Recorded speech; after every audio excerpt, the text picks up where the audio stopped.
주의 말씀이 저와 여러분의 삶에 함께하고 또 은혜가 되고 고백이 되기를 주의 이름으로 축원합니다. 아멘. 우리가 요한복음 5장을 보고 있습니다. 5장에는요 38년 된 병자 이야기로 시작을 하면서 안식일 규정으로 비난하는 이 유대인의 이야기로 이어지고 있습니다. 그러나 요한복음 전체와 함께 또 5장에서 이야기하려는 이 내용이 38년 된 병 나은 자의 이야기나 안식일 논쟁이 아닙니다. 주제는 따로 있어요. 그것은 그렇게 마주하게 된 유대인들에게 아들 예수님은 당신이 누구인지 어떤 권한이 있는지를 말해주는 것인데, 그 말씀을 우리는 어디서 볼 수 있냐면 17절에서 볼 수가 있습니다. 17절에 보니까 이렇게 말합니다. 실질적으로 시작은 이렇게 시작을 하는데, 내 아버지께서 이제까지 일하시니 나도 일한다 라는 말씀으로 이제 시작을 합니다.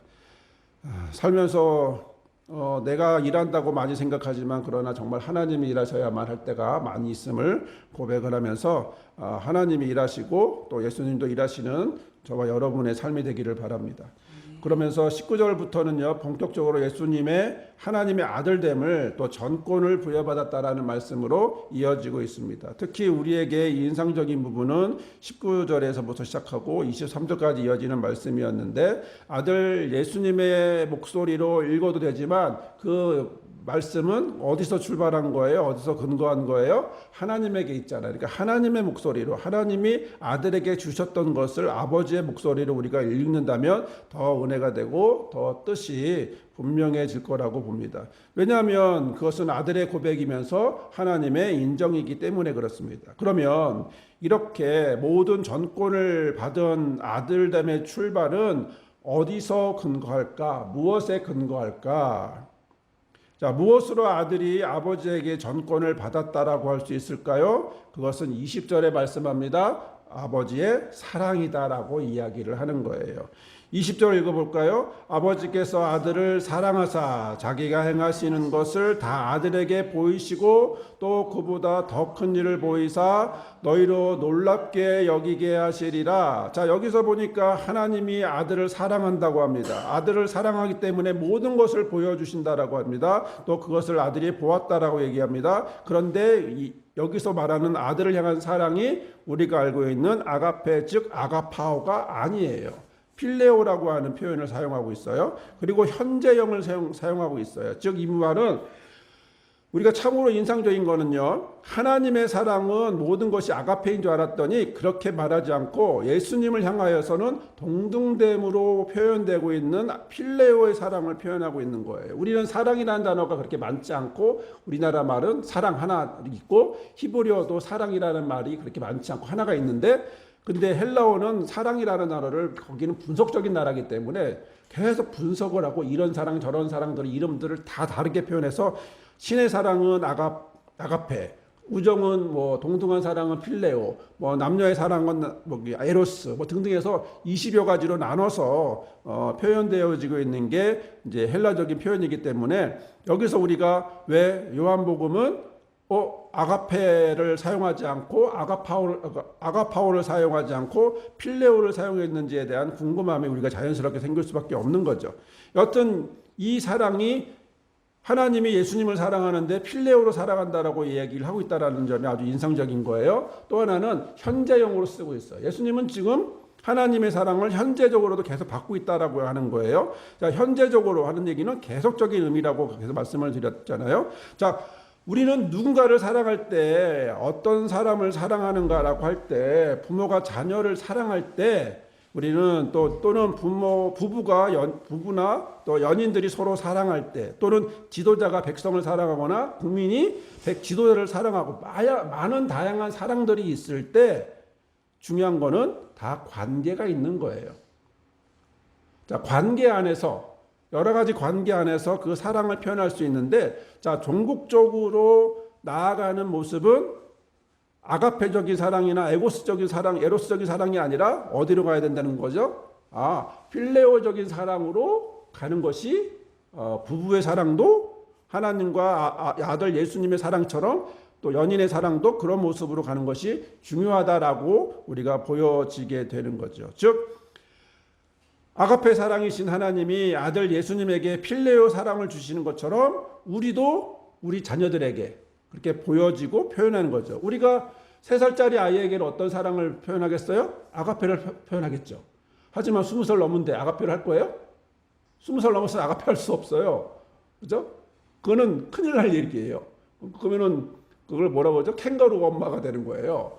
근데 더 나가서 이제 역전제에서 내가 60이 되고 아이가 40이 되고 또는 내가 80이 되고 아이가 60이 될 때 어떤 사랑을 해줘야 돼요? 여전히 아가페를 할 거예요? 내가 80이 됐는데 60짜리 아들한테 딸한테 아가페를 할 거예요? 아니에요. 그때는 오히려 아들이 딸이 부모를 아가페 해줘야 돼요. 이렇게 사랑은 바뀌어지는 걸 얘기를 하고 있는 겁니다. 즉 하나님의 사랑이 아가페인 줄 알았더니 세상을 이처럼 사랑하사라고 할 때는 아가페로 사랑하셨는데 아들과 사랑을 말할 때는 필레오로 말하고 있다는 게 굉장히 중요한, 그러면서 우리의 실천과 모범의 기준이 된다는 것을 우리가 다시 한번 확인하게 되죠.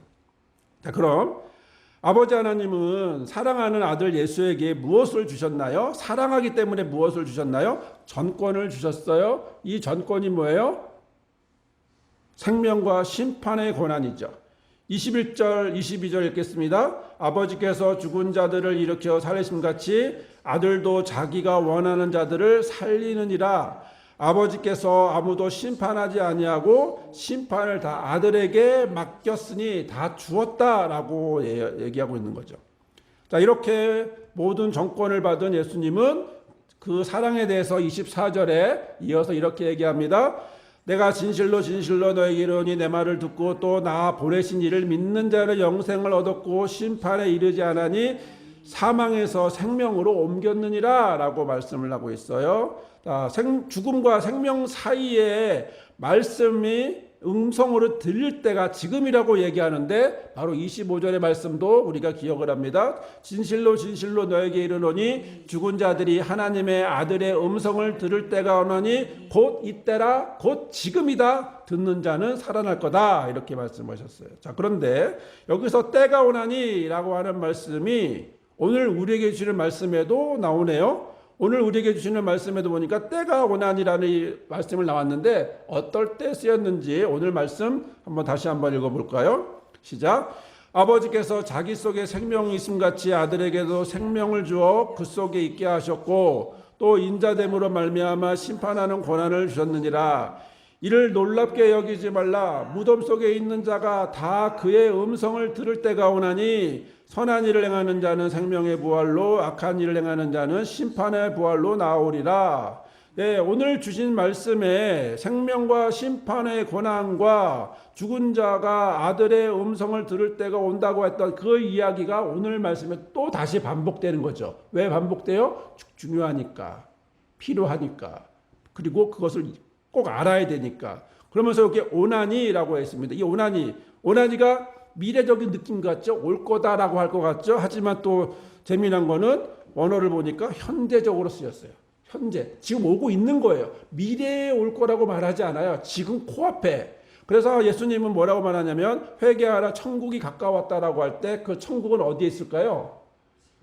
코앞에 있는 거예요. 손에 닿을락 말락 할 만큼 가까이 있다라고 표현하는 거예요. 그래서 천국은 하나님의 예수님의 손에 가까이 우리 손에 잡힐 만큼 가까이 있다라고 표현하는 것처럼 지금 그 때가 오는데 그 때가 언제다? 지금 바로 코앞에 있다라고 현재적으로 예수님은 이야기를 해주고 있는 거죠. 자, 그런 점에서 오늘 주신 말씀을 다시 한번 우리가 좀 더 세부적으로 자세하게 보도록 하겠습니다. 26절, 27절 말씀 다시 읽어볼게요. 아버지께서 자기 속에 생명이 있음같이 아들에게도 생명을 주어 그 속에 있게 하셨고 또 인자됨으로 말미암아 심판하는 권한을 주셨느니라. 예.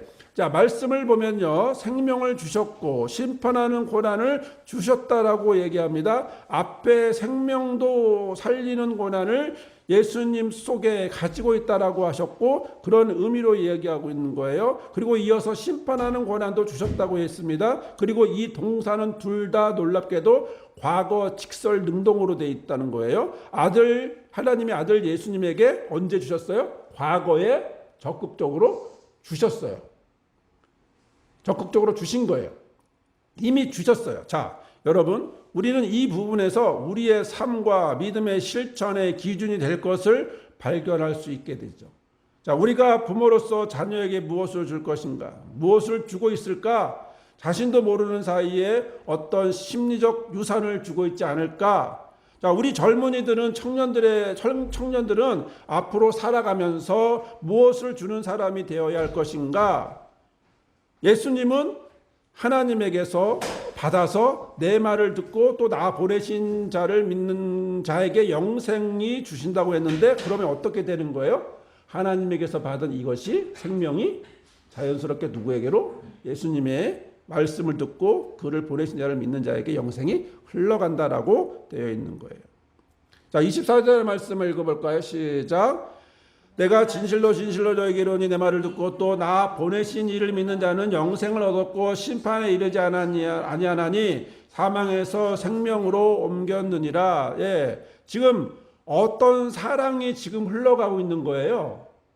하나님의 사랑이 예수님에게로, 예수님이 사랑이 믿는 자에게로 이렇게 흘러가고 있다라고 하는 것을 성경은, 예수님은 하나님 말씀을 근거로 분명하게 얘기하고 있는 거죠. 그리고 여러분, 여기서 이 부분에서 우리가 강조되는 부분을 하나 보게 되는데요. 그건 뭐냐면 동사를 우리가 볼 수 있는데, 이 동사 주었다예요. 주었다. 야, 주었다. 계속해서 하나님은 아들이신 예수님에게 하나님의 생명의 권한을 주었고 또 심판의 권한을 주셨다라고 하는데, 다시 강조하고 있는 부분인 거죠. 자, 예수님은 우리에게 말씀하시는 것은 이 생명과 심판의 권한은 하나님이 예수에게 주셨고 당신은 받았다라고 지금 고백을 하고 있는 중이에요. 자, 그런데 우리는 이 주었다라는 말이 우리가 읽는 성경 앞부분에 나오더라고요. 22절에 보면 주었다가 우리는 번역을 맡겼다라고 번역을 했어요. 22절 읽어봅시다. 아버지께서 아무도 심판하지 아니하시고 심판을 다 아들에게 맡기셨으니, 그러니까 주셨으니라는 거예요. 주셨으니라고 하는 말이 27절에 나오고 오늘 말씀에 나오고 또한 22절에도 나오는데 같은 동사예요. 디돔이에요. 주다, 기브, 주다예요. 그냥 디돔이라는 단어를 사용합니다. 주다, 넘겨주다, 허락하다라고 하는 말씀의 의미, 동사의 의미가 있는 겁니다. 자, 그러면 이렇게 하나님이 아들에게 생명과 심판이라는 정권을 맡기셨고 주셨다라고 하는 건 요한복음 독자들이 AD 90년 100년경에 이 요한복음을 읽고 있는 독자들에게 어떻게 느껴질까요? 이게 중요하죠. 그냥 말하고 끝나는 게 아니라 지금 그런 중요한 이야기들을 요한 기자가 요한복음을 읽게 될 AD 90년 100년경의 사람들에게 쓰고 있는 거예요. 왜 쓸까요? 필요하니까. 이 말씀이 그 공동체에게 허락된 말이기 때문에, 받아들여지고 고백되는 말이기 때문에 쓰여지는 거예요. 누누이 말씀을 드리지만 요한복음의 독자들에게 아들 예수님의 하나님의 생명과 심판의 권한을 받았다고 하는 것은 굉장히 중요한 고백이에요. 왜냐하면 지금 그런 상황이잖아요. 그런 상황이기 때문에 이들에게 가장 중요한 건 뭐예요? 생명이 중요한 거예요. 심판에 들어가지 않고 생명으로 들어가는 것이 중요해요. 그렇기 때문에 예수께서 이렇게 이야기하시고 그 하셨던 30년경의 이야기를 90년, 100년경에 쓰여지면서 독자들이 그 말씀을 읽을 때 독자들은 힘을 얻게 되는 거죠. 용기를 얻게 되는 거죠. 내가 지금 필요한 것은 이렇게 어렵고 힘들게 유대인에게서 박해받고 로마 사람들에게서 핍박받고 그냥 곳곳에서 다 어렵게 하고 예루살렘에 있지도 못하게 하고 막 쫓겨다니고 있고 막 이런 상황에서 기독교인으로서 살아가려고 하는 그런 모습 속에서 어떻게 뭘 붙잡고 살아갈 것인가라고 할 때, 예수님은 하나님에게 생명의 권한을 받았구나. 심판의 권한을 받았구나. 내가 바라보는 예수님이 그런 분이구나. 하나님과 동등된 분이구나. 바로 이 부분을 바라보는 고백이라고 하는 사실을 우리가 확인하게 되는 거죠. 그렇기 때문에 유대 그 지역에 어렵게 초대교회 성도들에게 바로 이 말씀은 힘과 용기와 위로가 되는 겁니다. 그리고 그 예수님을 바라보면서 고백을 하게 되는 거죠. 어떤 고백을 하게 될까요? 아, 그렇구나. 이 뜻이 이런 거구나 라고 고백을 하게 되는데 24절을 읽어봅시다. 내가 진실로 진실로 너에게 이르노니 내 말을 듣고 또 나를 보내신 이를 믿는 자는 영생을 얻는구나. 내가 믿는 예수님 때문에 영생을 얻는구나 라고 하는 이것을 확실하게 그들이 소유하게 되는 거예요. 믿고 붙잡게 되는 거예요. 그리고 심판에 이르지 않고 사망에서 생명으로 옮겨졌다라고 하는 것을 고백하게 되는 거예요. 그러면 2000년 전에 AD 90년 100년경에만 읽고 끝나는 얘기일까요? 아니잖아요. 오늘 우리는 요한복음을 읽고 있어요. 왜 읽어요? 그 고백이 오늘 2026년을 살아가고 있는 우리에게도 일어나기를 바라기 때문에 그래요. 오늘 우리에게도 그 말씀이 위로가 되고 힘이 되고 용기가 되기를 바라기 때문이에요. 현재의 삶에서 예수님을 어떻게 바라보고 있을까? 또 그리고 그분이 어떻게 나에게 위로와 용기와 힘을 얻을 수 있을까? 그러면 요한복음의 독자들에게 필요했던 그 말씀이 오늘 2000년이 지난 바로 이 자리에 있는 저와 여러분에게도 필요한 말씀이구나. 이라가 되는 거죠. 그런 점에서 우리는 이 말씀을 2000년 전의 말씀을 생각하지 않고 오늘 나에게 이루어지는 현재의 말씀, 계속해서 하나님이 생명을 주시는 말씀으로 고백을 하게 되는 겁니다. 우리도 우리의 삶에 하나님의 생명과 심판의 고난을 받으신 예수님을 바라보고 있기 때문에 그렇습니다. 우리가 바라보는 예수님 어떤 분이에요? 나 사업 잘하게 해주는 예수님이에요? 단순히 나를 병 고쳐주는 예수님이에요? 내 꿈을 이루어주는 부분이에요? 아니에요. 오늘 우리가 바라보는 예수님은요, 하나님으로부터 생명의 고난과 심판의 고난을 받은 정권을 받은 하나님과 같은 존재라는 것을, 하나님이라는 존재라는 것을 고백하는 것이 오늘 요한복음을 읽고 고백하는 저와 여러분의 고백입니다. 그리고 우리도 예수님의 말씀을 듣고 따르며 그를 보내신 이를 믿고 있기 때문에 뭘 얻었어요? 우리가 영생을 얻었구나. 그렇게 바라보지 않을까요? 그리고 그러므로 인해서 우리는 요한복음이 맞고 또 우리의 고백이 된다라고 하는 사실을 우리는 다시 한번 고백하게 되죠. 그런데 그렇게 예수님을 바라보는 사람들에게 예수님은 이렇게 얘기하십니다. 20절에 보니까 이렇게 얘기하시죠. 아버지께서 아들을 사랑하사 자기를 사랑하는 것을, 자기가 행하시는 것을 다 아들에게 보이시고, 읽어봅시다. 또 그보다 더 큰 일을 보이사 너희로 놀랍게 여기게 하시리라. 자, 예수님은요, 그들에게 그보다 더 큰 일을 보이사 너희로 놀랍게 하시리라고 말씀하셨어요. 그런데 28절, 오늘 우리에게 주신 말씀에 28절에 보니까 놀랍게 여기지 말라 이렇게 돼 있어요. 28절에 보니까 읽어볼까요? 이를 놀랍게 여기지 말라. 무덤 속에 있는 자가 다 그의 음성을 들을 때가 오나니. 자, 왜 같은 것을 앞에서는 놀랍게 여기게 하시고 뒤에서는 놀랍지 말라고 하실까? 20절은 생명과 심판의 권한을 주신 건 놀랍지만 28절에 나오는 구절은 구체적인 내용으로 놀랍지 않아요? 무덤 속에 있는 사람이 그걸 듣는다는데 놀랍지 않아요? 근데 놀랍지 말라는 거예요. 자, 구체적으로 뭐가 있길래 이렇게 서로 이렇게 같은 상황인 것 같은데 서로 다르게 이렇게 한쪽은 놀랍게 여기게 될 건데 놀라지 말아라 이렇게 얘기할까요? 자, 자세히 보면 여기에 사용되는 놀랍다라고 하는 이 단어는요, 다우마조라고 하는 말입니다. 다우마조. 이건 깜짝이야 이게 아니고요, 기이 여기다, 경탄성. 와 이거예요. 와. 그러니까 우리가 가끔가다 깜짝이야 이게 아니고, 와 어떻게 이런 일이, 이런 감탄사가 나오는 게 다우마조예요. 자, 그래서 놀랍다라고 번역을 했는데, 근데 20절에는 그래서 놀랍게 여기게, 즉 얼마나 기이하고 놀라운가를 말하게 되는 거예요. 그런데 28절에 놀랍게 여기지 마라 라고 되어 있어요. 뒤에 나오는 말이 너무나 당연한 거니까. 죽은 무덤에 있는 사람이 들을 때가 오는 것이 너무나 당연하기 때문에 그래요. 놀랍지 말라. 이걸 다르게 번역을 하면 의심하지 말라가 돼요. 의심하지 말라. 얼마나 확신에 찬 말씀일까요? 자, 놀랍게 여기게 되는 것과 놀랍게 여기지 말라라는 말은 다른 말이 아니라 같은 말이었고 같은 표현이었어요. 그런데 한 가지 더 우리가 여기서 의미가 되는 것은 28절에 이를 놀랍게 여기지 말라라고 하는 말은 의심하지 말아라 라는 의미를 갖고 있어요. 왜냐하면 예수님의 기적에 대해서 복음서는 기이 여기고 경탄스러운 놀라움을 표현하고 있었는데, 이에 대해서 전해 들은 사람들은 예수님을 인정해야 안 인정하지 않아요? 자, 유대인들이 예수님의 소식을 듣고 그렇구나, 예수님의 메시아구나라고 인정해야 안 해요? 안 하잖아요. 인정하지 않잖아요.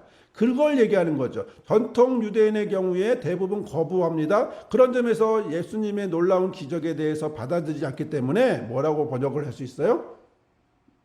놀라지 말라가 아니라, 놀랍게 여기지 말라가 아니라 의심하지 말아라. 이런 일은 당연히 일어나. 이건 자연스러운, 이게 뭐라 그럴까? 확실하게 일어나는 거야. 라고 이야기하고 있는 거죠. 그럼 이렇게 의심하지 말라고 하는 내용이 뭘까? 그 내용은 바로 이어져 나오는 내용에 대해서 의심하지 말라, 놀라지 말라, 알아라 라고 되어 있어요.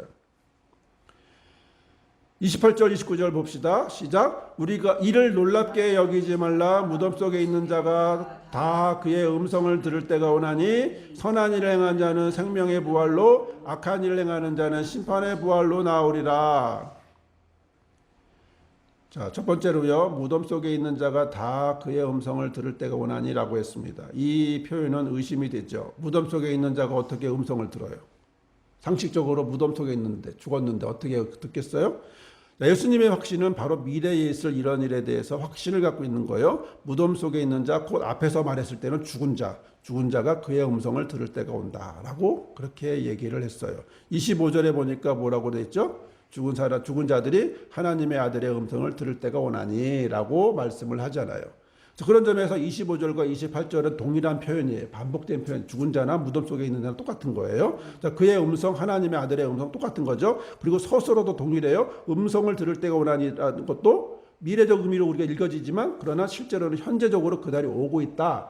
가깝다라고 이야기를 하고 있는 거예요. 그렇게 먼 날이 아니래요.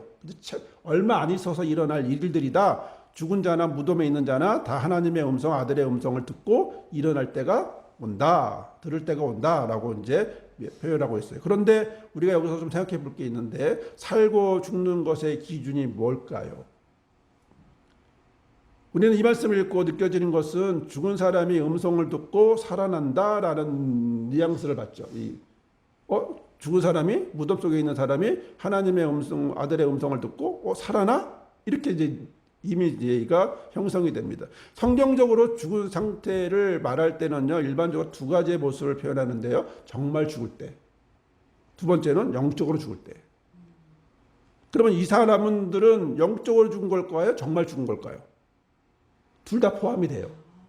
둘 다 포함이 되는 거예요.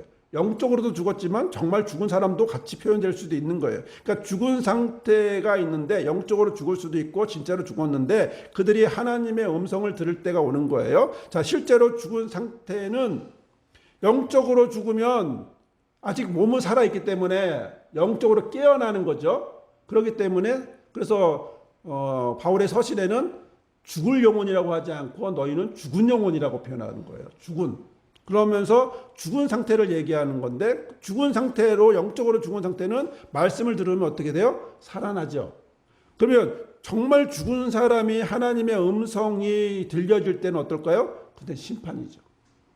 이 부분을 좀 구분해서 볼 수도 있겠어요. 자, 아무튼 이런 말씀에서 표현되어지고 있는 건, 이 말씀이 또한 재미난 것은 현재 능동적으로 듣는 자는 살아날 거야 라고 얘기했어요. 살아나지는 게 아니에요. 죽은 자는 살아나는 거예요. 하나님의 음성을 받아서 마치 에너지를 받아서 일어나듯이 일어나게 되는 거죠. 일으킴을 받는 게 아니라 살아나는 것처럼 고백이 되어지고, 그때는 언제다? 지금이다. 이렇게 되어 있는 거죠. 자, 그런 점에서 여기서 중요한 것은 기준이 죽고 사는 게 기준이 아니라는 거예요. 뭐가 중요합니까? 하나님의 음성이 중요한 거죠. 하나님의 아들의 음성이 초점인 거예요. 우리가 초점을 하다 보니 죽고 사는 거에 관심이 더 많게 되겠지만, 그러나 어디에 더 관심이 더 많아요?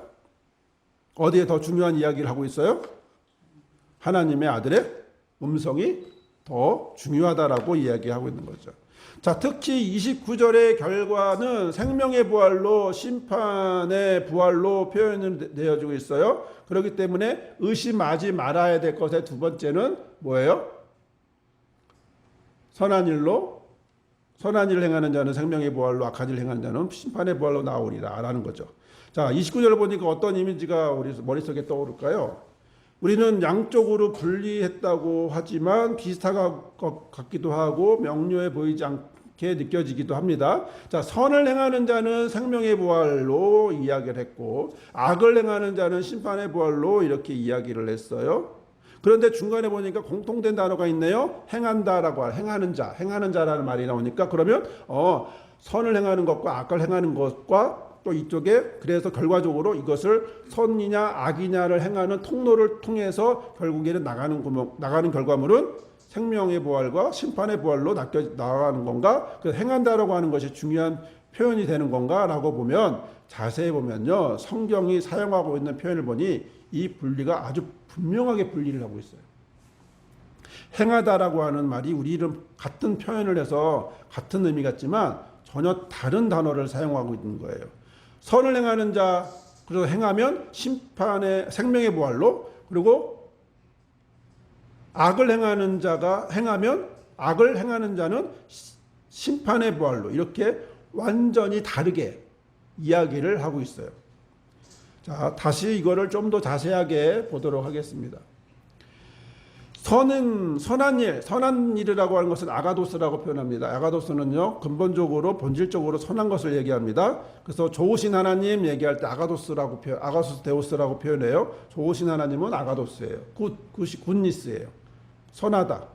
근데 악한 일은요, 파울로스예요. 파울로스. 더럽다, 결함이 있다, 가치가 없다, 뭐 이런 뜻이에요. 자, 여기까지는 우리가 굳이 설명하지 않아도 이게 선한 일과 악한 일은 뭐 너무 잘 알고 있는 우리 그 개념입니다. 자, 그런데 성경을 자세히 보니까 이 행하다고 하는 표현을 우리는 같은 번역을 했기 때문에 같이 쓴 것 같은데, 성경을 자세히 보니까요, 동사가 서로 달라요. 선을 행할 때의 동사와 악을 행할 때의 동사가 서로 달라요. 선을 행할 때의 동사는요, 포이에오를 썼고요. 악을 행할 때의 동사는요, 프라소를 썼어요.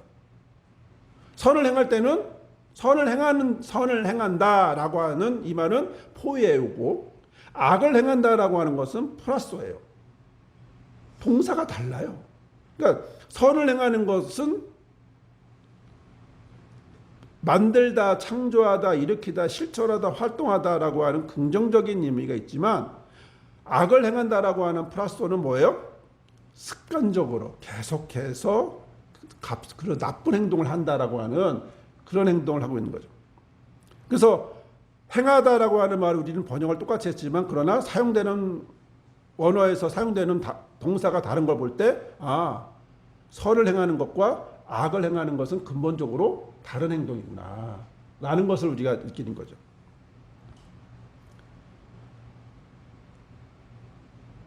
세상에는 포이에오와 프라소의 행동이 아주 많겠죠. 악을 행하는 사람과 선을 행하는 사람들의 행동이 많겠죠. 우리가 뭐 뉴스를 틀어도 많은 사람들이 프라소 같은 행동을 하는 사람들이 많이 있습니다. 지금 전쟁을 일으키는 과정을 놓고 봐도 뭐 미국이나 이란이나 이스라엘이나 모든 이 중동의 이런 모든 구조 안에서도 그들의 행동을 보면 어디 포이에오 같은 느낌이 받지는 않아요. 다 그냥 프라소 같아. 지네들이 이익을 위해서 막 서로 천문학적인 돈으로의 무기를 쏟아붓고 있는 중이에요. 사람이 죽든지 살든지 상관도 안 해. 만약에 자기가 그 자리에 있으면 쏠까? 안 쏘죠. 자기가 그 자리에 없으니까 그렇게 쏘는 거 아니겠어요? 아무튼 저희들의 눈에, 사람들의 눈에 볼 때 아마 이들의 모습은 다 포이에오가 아니라 악을 행하는 프라소 행동을 계속하고 있다. 자, 구체적으로 말하면요, 성경은 그러면 선을 행할 때 포이에오라는 단어를 언제 사용할까? 뭐 여러 군데 찾아볼 게 있지만 우리가 요한복음을 보고 있으니까 요한복음에서 포이에오를 언제 사용하셨을까를 볼게요. 요한복음 5장 11절 38년 된 병자가 이렇게 얘기합니다. 나를 낫게 포이오하신 그분이 나를 자리를 들고 걸어가러 가셨어. 15절에 사람들이 유대인들에게 가서 나를 고치신 분이 예수님이야 라고 이야기를 해요. 예수님의 행동에 대해서 뭐라고 요한복음은 이야기하냐면 안식일에 이러한 일을 행한다라고 그렇게 포이에오라는 단어를 사용했고요. 19절에 보니까 내가 진실로 진실로 너에게 이르노니 아들이 아버지께서 하시는 일, 하나님은 어떤 일을 하셔요? 포이에오를 하시는 거야. 선한 일을 하시는 거야. 자, 그런 점에서 하나님 행하시는 일은 포이오에라는 행위를 하고 아들도 어떤 일을 해요? 포이오라는 행위를 하게 되는 거예요. 자, 20절의 말씀을 볼까요? 아버지께서 아들을 사랑하사 자기가 행하시는 것을 다 아들에게 보이시고 또 그보다 더 큰 일을 보이사 너희로 놀랍게 하실다 할 때도 역시 뭐예요? 포이오의 행동을 하나님이 하시는 거죠. 27절에 심판한다. 인자 예수님이 하시는 행동이 뭐예요? 심판하는데 심판하든 하는도 포이오고요. 뭐 이 여러 가지 부분에서 이 부분에도 뭐 35장에 계속해서 나오는 얘기들입니다. 이후에도요. 너무 많아서 요한복음 전체를 보니까요. 포이오라고 단어가 언제 사용했냐면 가나안에 예수님이 가나에서 첫 이적을 행하셨을 때도 포이오라고 단어를 사용했고요. 그리고 23절에 보니까 6월절에 예수께서 예루살렘에 계시지 많은 사람들이 예수님이 행하시는 걸 다 뭐예요? 예수님이 행하시는 표적이 다 포이오예요. 선을 행하시는 행동들이라는 거예요. 성경은 그 4절, 4장, 5장 뭐 지금 다 예를 들어 6장 같은 경우에도 보면 물겁 그 6장에도 보면 6장 10절 한번 볼게요. 사람들을 먹이게 하실 때 굶주린 그들에게 먹이실 때 앉게 하라. 그것도 포효라. 포효. 그러니까 예수님의 어떤 부분들이 많이 이렇게 표현되고 있는 거죠.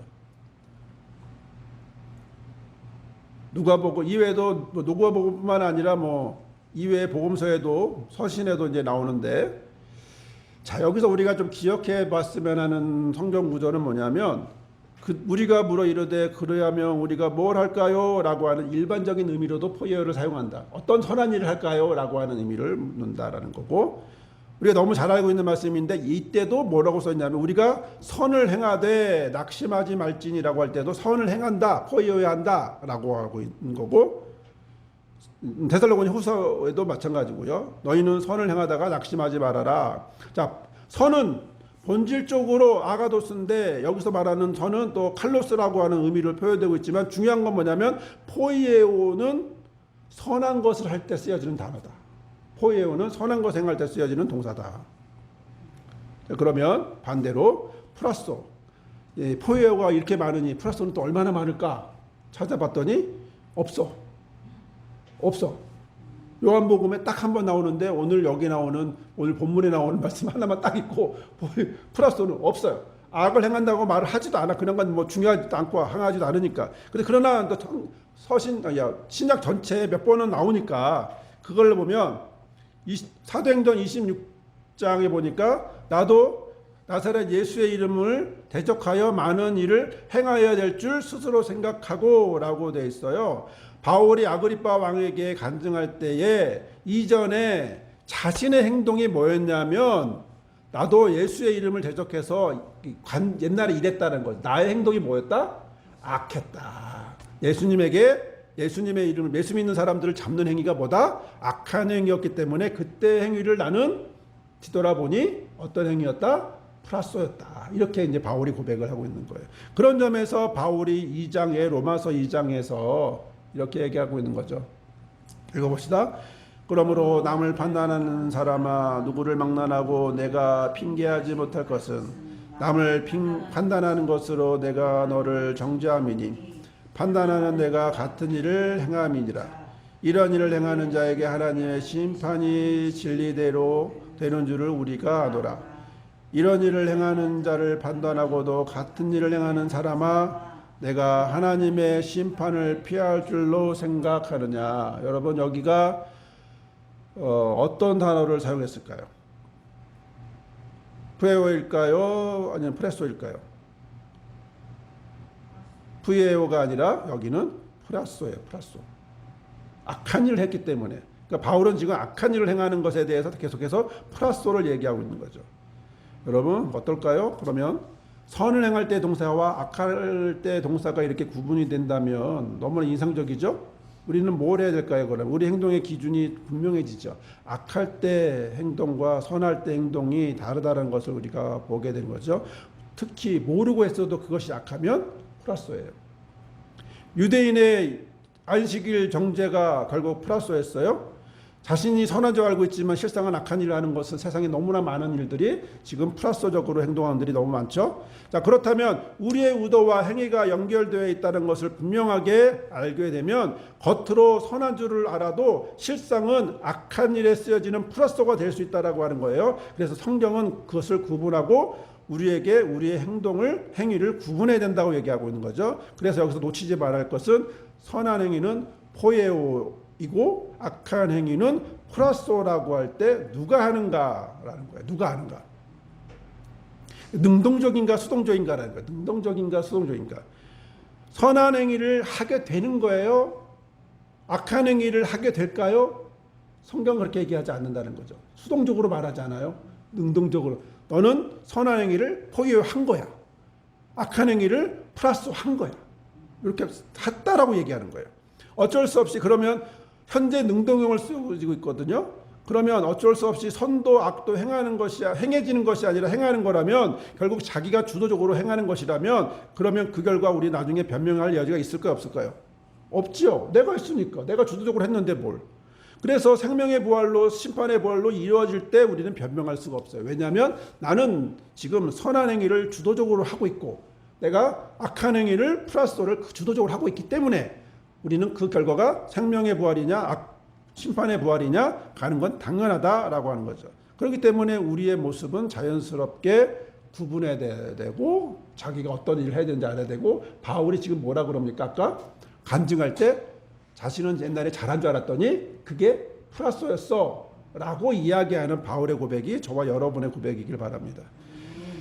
자, 사랑하는 여러분, 우리는 이런 말 할 때가 있습니다. 어쩔 수 없었어. 그리고 다 너 때문이야. 뭐 이럴 때가 할 때가 있어요. 하지만 말씀을 해서 우리는 확인하게 됩니다. 우리의 행위는 포이에오와 플라소가 포에와 플라소가 그 행동이 수동이 아니고 능동이라고 하는 점에서 우리는 분명하게 알게 되죠. 그렇다면 선한 일을 통해서 생명의 부활로 가게 되는 포에오는 어떻게 하는 걸까? 자, 그러나 실제로 우리 행위는 반대로 악을 행하는 동사 플라소를 행함으로써 심판의 부활로 가게 되지 않을까? 그래서 우리가 그럼 언제 우리는 포에오와 플라소 행동을 할까요? 모르죠. 그러나 분별해야 되겠죠. 우리가 아이를 키우면서 배우자와 지내면서 사회에 다니면서 선을 행하지 않고 환경을 생각하지 않고 또 사회관계에서 자기만의 이익을 놓고 본다면 그게 포이에오가 아니라 뭐예요? 플라소가 되는 거예요. 플라소를 사용하게 되면 역으로 말하면 나는 분명히 포이에오 했다고 생각했는데 결국은 실상은 플라소였다는 것이 결론이라면 어떨 때 그렇게 될까요? 그것은 곧 플라소인 경우가 너무나 많은 것은 나만의 이익, 나의 상처, 나의 불안, 나만의 것만 추구하게 되면 그것이 다 플라소에 속하게 된다는 거예요. 자, 그런 점에서 딱 떠오르는 말씀이 있어요. 로마서 7장 19절. 시작. 내가 원하는 바 선은 행하지 아니하고 도리어 원하지 않는 바 악을 행하는도다. 예, 우리에게는 선을 행할 수 있는 능력이 있을까요? 없을까요? 없어요. 포위할 수 있는 능력이 없어요. 그래서 우리는 뭘 해도 다 플러스예요. 그래서 우리는 뭐가 필요해요? 포위를 어떻게 하셨는지를 보아야 되겠죠. 어떤 경우에 포위했는지를 보아야겠죠. 어떤 경우에 포위했나요? 성경은 얘기합니다. 예수님의 행동에 대해서 포위라고 얘기합니다. 예수님이 어떤 일을 하셨는가 그 행동들에 대해서 다 포이에오. 하나님이 하신 행동, 예수님이 하시는 행동을 다 뭐예요? 포이에오라고 얘기하고 있어요. 놀라운 거죠. 아, 모델이 있구나. 분명한 모습이 있구나. 아, 이런 모습들을 다 포이에오라고 얘기하는구나. 플라소의 경우는 없어요. 포이에오의 경우만 있는 거예요. 그렇다면 이제 우리의 삶의 기준은 모델은 뭐가 돼요? 예수님이구나. 자, 어떻게 하셨는지 성경을 통해서 그의 삶의 모습이 우리 삶에 적용이 되는 것이 포이에오구나. 나는 플러스밖에 할 수 없지만 그러나 내가 믿고 영생을 얻은 자가 됨으로 인해서 그 다음에 내가 예수님 따라 살아가게 되면 예수님 따라 실천하게 되면 나의 행동은 이제는 어떻게 바뀌어지게 돼요? 포이에오 하는 모습으로 바뀌어지게 된 거죠. 누구 따라? 예수님 따라. 내가 예수님의 음성을 듣고 그를 보내신 분을 믿기 때문에 영생을 얻었고, 그전에는 원래는 아니었지만 내가 아무리 잘하려고 해도 결국에는 플러스였는데 악을 행하는 것밖에 안 됐는데, 이제 내가 예수님을 믿고 영생을 얻게 되었기 때문에 포이에어하게 되는 삶으로 예수님을 보니 나도 그렇게 따라가는 사람으로 바뀌어지게 되는 거죠. 우리의 삶의 모습은 이제 예수님이 기준입니다. 예수님을 바라보게 됩니다. 이렇게 예수님의 음성을 듣고 그를 보내신 하나님을 믿는 마음으로 나아가면서, 그래서 결과적으로 예수님처럼 선을 행함으로 생명의 부활로 나가는 저와 여러분이 되기를 바랍니다. 마지막으로 성경은 이렇게 얘기합니다. 미래의 직설법이면서 중간 디포라고 표현하면서, 이건 뭐냐면 미래에 반드시 이렇게 된다라고 하는 공식적인 선언이에요. 선언적인 표현이에요. 나올 거야 이런 얘기가 아니라 정말 이렇게 될 거야 하고 분명하게 표현하고 있는 거예요. 29절 읽어봅시다. 선을 행하는 자는 생명의 부활로, 악을 행하는 자는 심판의 부활로 반드시 이렇게 돼 라고 예수님이 선언하셨어요. 이 선언이 저와 여러분의 삶 속에 기억되어지고 고백되어지고 예수님처럼 믿는 자가 되어 영생을 얻은 자가 되어 예수님처럼 실천하는 저와 여러분의 삶이 되기를, 포이오 선을 행하는 자의 삶이 되기를 주의 이름으로 부탁을 드립니다. 아멘. 이 시간 함께 기도합니다. 자, 기도하실 때에 오늘 우리의 삶이 악하고 연약할 수밖에 없지만, 그러나 우리가 이제 예수를 믿고 예수 믿는 사람의 영생을 바라보는 사람이 되었고 생명을 얻은 자가 되었으니, 이제 우리의 하는 행동이 예수님 닮아서 선을 행하는 자 되게 해달라고 이 시간 함께 기도하겠습니다. 좋으신 주님 감사합니다. 우리는 내가 원하는 바 선은 행하지 아니하고 도리어 악을 행하는 모습만 살아갈 수밖에 없는 존재였습니다. 그러나 아들의 음성을 듣고 그 아들을 보내신 자를 믿는 우리는 이제 영생을 얻었고, 그리고 심판에 이르지 않게 되었습니다. 이제 우리가 예수님이 했던 그 선한 행위들을, 선한 모습들을 바라보면서 우리가 오늘도 삶 속에서 선을 행하려고 합니다. 선의 실천을 포효하려고 합니다. 주여 함께 하셔서 이루어지게 하소서, 행하게 하소서, 선을 행하는 예수님처럼 선을 행하는 자의 삶이 되도록 인도하여 주옵소서. 이 시간 우리의 마음을 드려 예물을 드리게 하시고, 예물을 통하여 11조와 또한 1,000번과 또한 주일헌금을 통하여 예물을 드리오니 우리의 삶 속에 고백되어지는 우리 삶이 또 감사로 예물을 드리오니 함께 하셔서 영과 진리로 예배하는 이 시간 말씀으로 깨닫고 또 고백되어지며 나아가게 인도하여 주옵소서. 이제는 이 땅에 오셔서 선을 행하신 예수 그리스도의 은혜와 아들을 보내심으로 선을 행하신 아버지 하나님의 크신 사랑과 또 선을 행하시기 위하여 오늘도 우리를 붙잡아 주시고 인도하시는 성령의 역사하시고 함께 하심이, 오늘 우리의 삶이 이전에는 악을 행하였지만 이제는 선을 행하는 자, 예수님을 닮아서 예수님을 믿어서 영생을 얻어서 선을 행하는 자가 되어 고백하고 결단하는 그런 삶을 살기로 결단하는 우리 모든 성도들을 삶 위에와 우리 교회와 실만의 골타리 위에 영원히 함께 하옵시기를 간절히 축원하옵나이다. 아멘.